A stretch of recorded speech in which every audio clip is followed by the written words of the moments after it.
दीपक वावळे हा अतिशय ॲक्टिव्ह मुलगा होता. 12वी नंतर ITI सुद्धा केला होता इलेक्ट्रिशियन म्हणून. पण आता भरती निघली, अनेक दिवसांपासून भरती सुद्धा देत होता. लातूरला सुद्धा भरती दिलेली त्याने. ॲक्टिव्ह होता.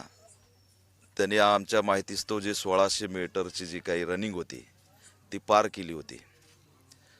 म्हणजे त्याचा नंबर आला होता. जी काही माहिती मी घेतली आणि या संदर्भातले छोटे छोटे डिटेल्स गोळा केलेत.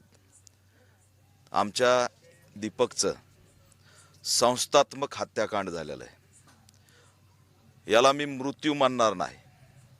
ही सरकारच्या धोरणाने केलेला मनुष्यवध आहे. गृह विभागाच्या धोरणाने केलेला मनुष्यवध आहे.